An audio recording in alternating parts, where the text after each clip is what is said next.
আজকের গুরুত্বপূর্ণ আঞ্চলিক সংবাদে সবাইকে জানাই স্বাগত।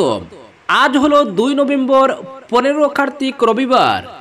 আজকের সন্ধ্যার বরাক উপত্যকা তথা আসাম এবং দেশের গুরুত্বপূর্ণ বিশেষ বিশেষ খবরগুলি হলো: টিকিট নিয়ে লবিবাজি ও অন্তর্কুন্দল, শ্রীভূমিতে বিভক্ত গেরুয়া শিবির, 26-এ উত্তর করিমগঞ্জ দখলে মরিয়া বিজেপি।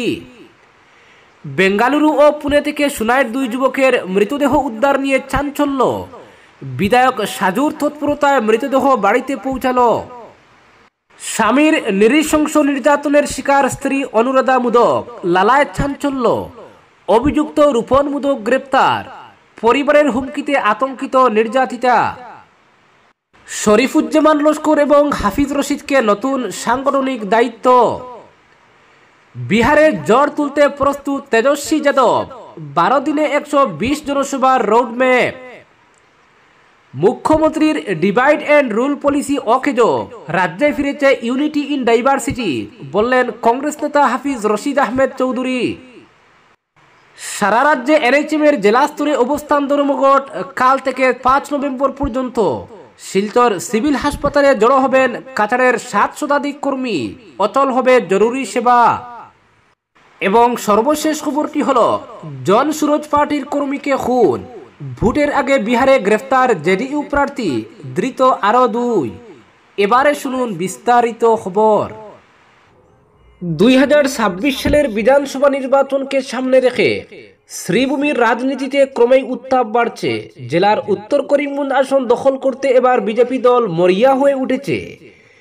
দীর্ঘদিন ধরে কংগ্রেসের দখলে থাকা এই আসন এবার যে কোনো মূল্যে জয় করতে চাইছে গেরুয়া শিবির। আর সমানভাবে বেড়ে চলেছে টিকিট লাভের অঘোষিত প্রতিযোগিতা। যদিও এক্ষেত্রে অনেক অংশে এগিয়ে রয়েছেন প্রাক্তন জেলা সভাপতি সুব্রত ভট্টাচার্য। উল্লেখযোগ্য, 2016 ও 21 সালে বিজেপি দল আসামে ক্ষমতায় এলেও উত্তর করিমগঞ্জ আসন দখল করতে পারেনি।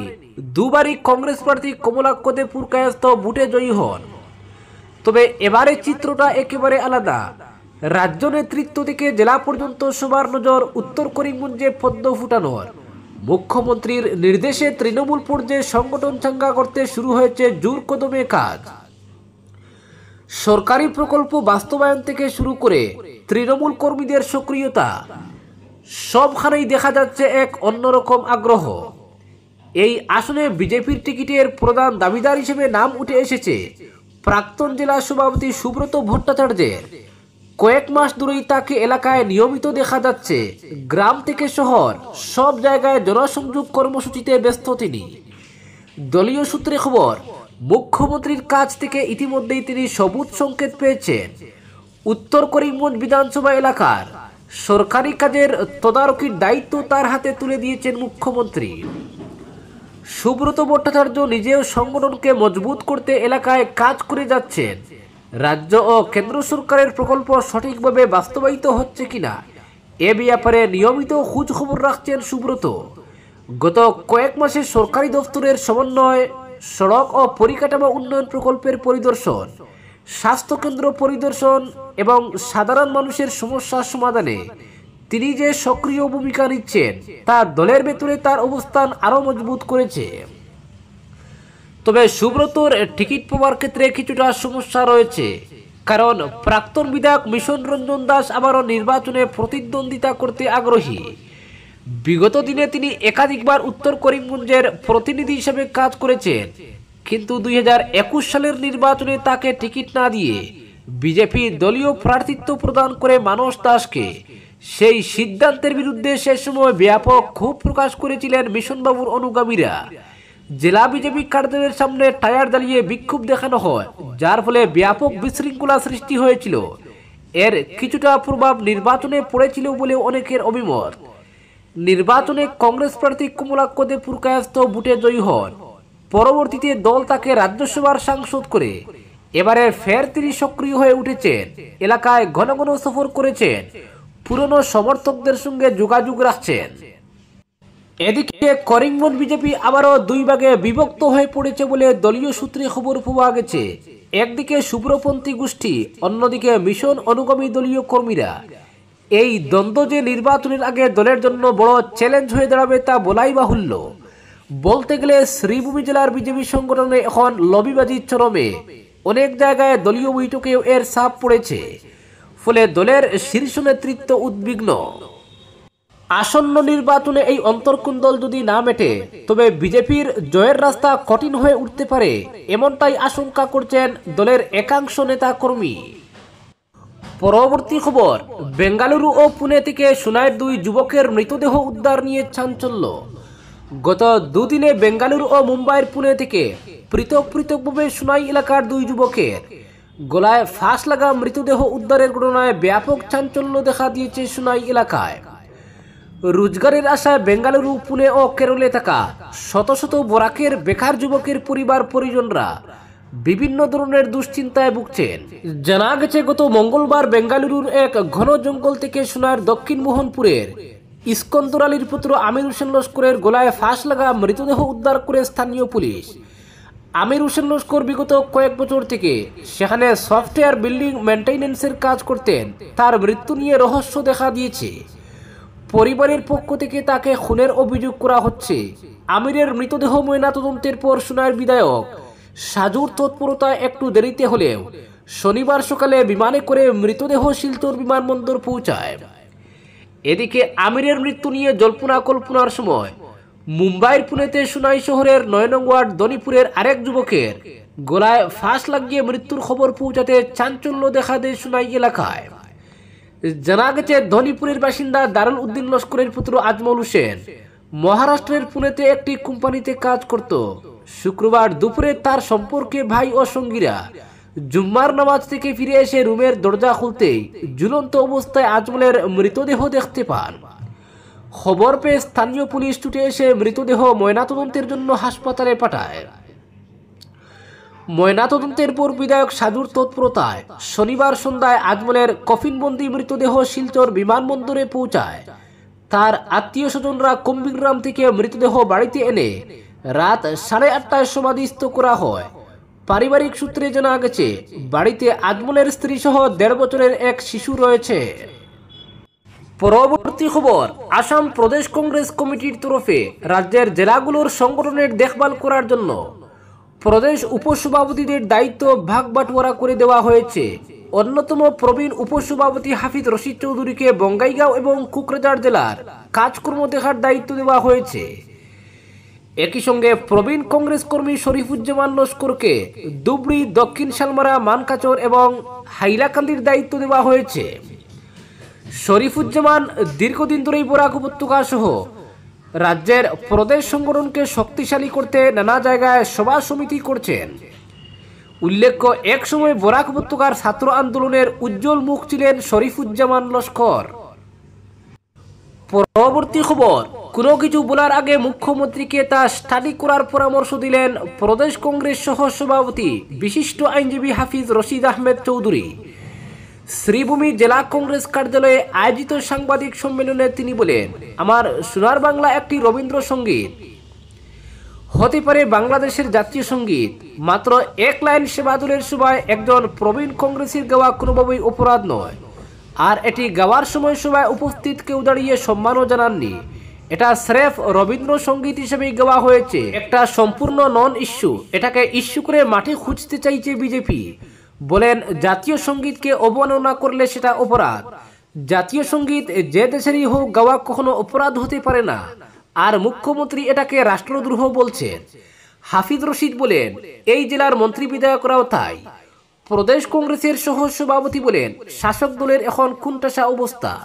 দলীয় নেতৃত্ব জেনে গেছেন আগামীতে আর ক্ষমতায় ফিরছেন না, ফলে মুখ্যমন্ত্রী সহ সকলেই এখন রক্ষণাত্মক। জুবিন পরবর্তী আসামে খুবই বেকায়দায় বিজেপি। বলেন, মুখ্যমন্ত্রীর ডিভাইড এন্ড রুলের এজেন্ডা এখন কাজে লাগছে না, এজন্যই ডিফেন্সিভ ভূমিকায় দেখা যাচ্ছে। বলেন, জুবিন পরবর্তী সময়ে দেশের মূল মন্ত্র ইউনিটি ইন ডাইভার্সিটি, অর্থাৎ বিভেদের মধ্যে ঐক্য আবার ফিরে এসেছে। জনগণ এখন অনেক ঐক্যবদ্ধ। বলেন, জুবিনের ন্যায় বিচারের দাবিতে গোটা আসাম এক। এসবের জন্য মুখ্যমন্ত্রী ও বিজেপি অনেকটাই ব্যাকফুটে। সবকিছু যে রাজনীতি মোটেও ভালো ইঙ্গিত নয়। হাফিজ রশিদ মুখ্যমন্ত্রীর মৃদু সমালোচনা করে সাম্প্রদায়িক মন্তব্য থেকে বিরত থাকার আহ্বান জানান।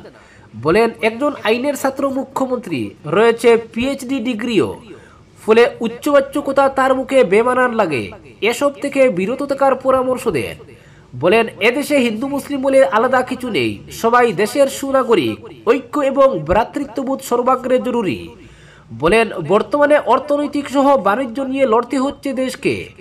ডোনাল্ড ট্রাম্প পাকিস্তানের মতো দেশের বিরুদ্ধে লড়তে হচ্ছে দেশকে। এসব নিয়ে আমরা ভাববো না, এক টুকরো রবীন্দ্রসঙ্গীতকে দেশবিরোধী গান বলবো। বলেন রবি ঠাকুরকে নিয়ে রাজনীতি মোটেও কাম্য নয়।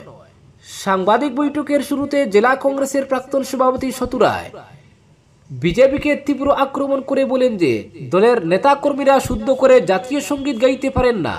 সেই দলের তরফে কংগ্রেসকে পাঠ শেখানোর চেষ্টা রীতিমতো হাস্যাস্পদ বিষয়।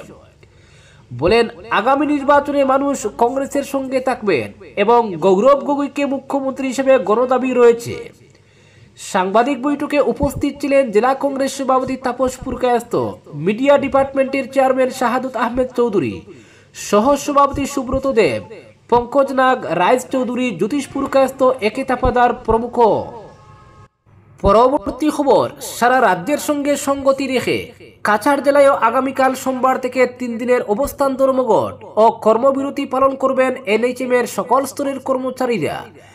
চিকিৎসক, নার্স, প্যারামেডিক্যাল স্টাফ ও ম্যানেজমেন্ট কর্মচারীরা সমকাজে সমবেতন সহ বিভিন্ন দাবিতে এই 3 দিন কোনো কাজে হাত দেবেন না। ফলে এই 3 দিনের আন্দোলনে জেলার সব স্বাস্থ্য প্রতিষ্ঠান অচল হয়ে থাকবে। ব্যাঘাত ঘটবে সরকারি স্বাস্থ্য পরিষেবায়। শিলচর সতীন্দ্রমোহন দেব অসামরিক হাসপাতালের সামনে জেলা স্তরের এই ধর্মঘট পালন করা হবে। এনএইচএম এমপ্লয়িজ অ্যাসোসিয়েশন ও সারা Assam health and technical welfare অ্যাসোসিয়েশনের যৌথ আহ্বানে আয়োজিত এই ধর্মঘটে জেলার 8টি স্বাস্থ্যখণ্ডের অধীনস্থ সবকটি স্বাস্থ্যকেন্দ্র, সিভিল হাসপাতাল, আরবান হসপিটাল, মেডিকেল কলেজ এবং জেলা ম্যানেজমেন্ট ইউনিটে কর্মরত সকল স্তরের কর্মীরা একই স্থানে জড়ো হবেন। জেলায় রাষ্ট্রীয় স্বাস্থ্য মিশনের প্রায় 900 কর্মচারী রয়েছেন। তারা প্রত্যেকেই এই 3 দিন কর্মস্থল ছেড়ে জেলায় এসে নিজেদের ন্যায্য দাবি উত্থাপন করবেন। এই 3 দিন কোনো জরুরি পরিষেবাও দেবেন না এনএইচএম এর কর্মচারীরা। কেবলমাত্র যেসব স্বাস্থ্যকেন্দ্রে একজনও রেগুলার কর্মী নেই, একমাত্র সেখানেই জরুরি পরিষেবা দেবে এনএইচএম। পরবর্তী খবর, বিহারের ভোট যুদ্ধে গতি বাড়ালো আরজেডি। ভোটের আগে রাজ্য জুড়ে নজিরবিহীন প্রচার অভিযানে নেমেছেন তেজস্বী যাদব। মাত্র 12 দিনেই অন্তত 120টি জনসভা করার লক্ষ্য নিয়েছেন তিনি। প্রতিদিন গড়ে 10টি জনসভা ও মিছিল করবেন। এই ম্যারাথন প্রচারে বিজেপি জেডিইউ জোটকে চাপে ফেলার পরিকল্পনা করছে আরজেডি। দলীয় সূত্র বলছে গত বুধবার প্রচার শুরু হওয়ার দিনেই 60টি সভা ও মিছিলে যোগ দিয়েছিলেন তেজস্বী, যার একটিতে উপস্থিত ছিলেন রাহুল গান্ধীও। প্রতিটি জনসভায় 15 মিনিটের ভাষণ দেন তেজস্বী। সভা শেষেই হেলিকপ্টারে উড়ে যান পরের গন্তব্যে।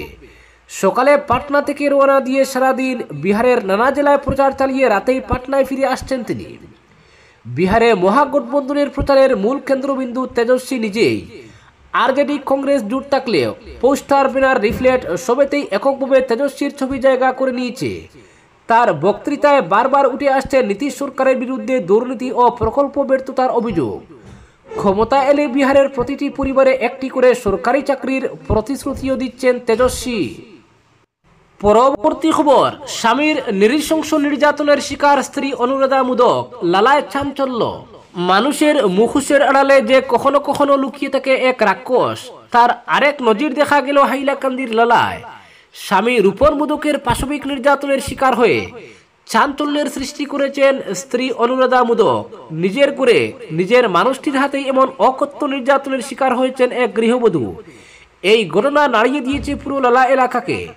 নির্যাতিতা স্ত্রী অনুরাধা মোদক হাইলাকান্দি আদালতের গেইটের সামনে সাংবাদিকদের মুখোমুখি হয়ে এক রুদ্ধশ্বাস বয়ানে জানান, গত 19 অক্টোবর ভোর আনুমানিক 6:30টার সময় সামান্য কথা কাটাকাটির জেরে তার স্বামী রূপন মোদক, যিনি পেশায় লালার এসপি রোডের একজন পরিচিত ব্যবসায়ী, হঠাৎই তার উপর অমানসিক মারধর শুরু করেন। এমনভাবে প্রহার করেন যে তার শরীরের বিভিন্ন স্থানে গুরুতর ক্ষত সৃষ্টি হয়। আরও বিস্ময়কর বিষয়, এই পুরো নৃশংস ঘটনা ধরা পড়ে তার বাড়ির সিসিটিভি ফুটেজে। অনুরাধা দেবী কান্না জড়িত কণ্ঠে বলেন, আমি ভেবেছিলাম স্বামী মানে আশ্রয়, নিরাপত্তা, কিন্তু সেই আজ আমার জীবনের সবচেয়ে বড় আতঙ্কের কারণ হয়ে উঠেছে। এই নির্যাতনের ঘটনার পর তার পুত্র রাজন মুদক ও কন্যা আস্থা মুদক মায়ের পাশে দাঁড়িয়ে তাদের পিতার বিরুদ্ধে 29 অক্টোবর লালাতনায় মামলা দায়ের করেন। পুলিশের তৎপরতায় সেই রাতেই অভিযুক্ত রূপন মুদককে গ্রেপ্তার করে আদালতে তোলা হয়। পরে তাকে জেল হাজতে পাঠানো হয়। এরপর থেকে শুরু হয় অন্য এক মানসিক নির্যাতন। অভিযুক্তের মা মিনা মুদক, ভাই বলরাম মুদক, বোন বনশ্রী পাল চৌধুরী ও ঋতুশ্রী পাল চৌধুরী সহ তার আত্মীয় স্বজনরা মামলাটি প্রত্যাহারের জন্য অনুরাধা দেবী ও তার সন্তানদের উপর লাগাতার চাপ সৃষ্টি করছেন। শুধু তাই নয়, হুমকির মুখে রয়েছে তাদের জীবনও। রাজন ও আস্থা মুদক সাংবাদিকদের জানান, আমরা আশঙ্কা করছি আমাদের পিতা যদি জামিনে মুক্তি পান তাহলে মা ও আমাদের উপর প্রাণঘাতী আক্রমণ চালাতে পারেন। তারা রাজ্যের মুখ্যমন্ত্রী ডক্টর হিমন্ত বিশ্ব শর্মা ও জেলা প্রশাসনের কাছে তাদের পরিবারের নিরাপত্তা নিশ্চিত করার আবেদন জানিয়েছেন। স্থানীয় মহল এই ঘটনার তীব্র নিন্দা জানিয়েছে। পরবর্তী খবর, মাঝে আর মাত্র কয়েকটা দিন, তারপরই বিধানসভা নির্বাচন বিহারে। কিন্তু ভোটের আগেই এবার প্রশান্ত কিশোরের জনসুরজ পার্টির কর্মী দুলারচাঁদ যাদবকে খুনের ঘটনায় গ্রেপ্তার হলেন মুকামা বিধানসভা কেন্দ্রের জেডিইউ প্রার্থী অনন্ত কুমার সিং। ঘটনায় রীতিমতো শোরগোল পড়ে গিয়েছে বিহারে। পাটনা পুলিশের তরফে গ্রেপ্তারের বিষয়টি নিশ্চিত করা হয়েছে। শনিবার রাতে বারোহে অনন্তের বাসভবনে অভিযান চালায়। এরপরই তাকে গ্রেপ্তার করা হয়। তাকে জিজ্ঞাসাবাদের জন্য পাটনায় আনা হয়েছে বলে খবর। এদিকে অভিযুক্ত জেডিইউ প্রার্থীর দুই সহযোগী মণিকান্ত ঠাকুর এবং রঞ্জিত রামকেও গ্রেফতার করা হয়েছে। খুনের সময় এই দুজন ঘটনাস্থলে উপস্থিত ছিলেন বলে অভিযোগ। অভিযুক্ত তিনজনকে শীঘ্রই ম্যাজিস্ট্রেটের সামনে হাজির করা হবে বলে জানা গিয়েছে। আজকের বিশেষ সংবাদ এখানেই সমাপ্ত।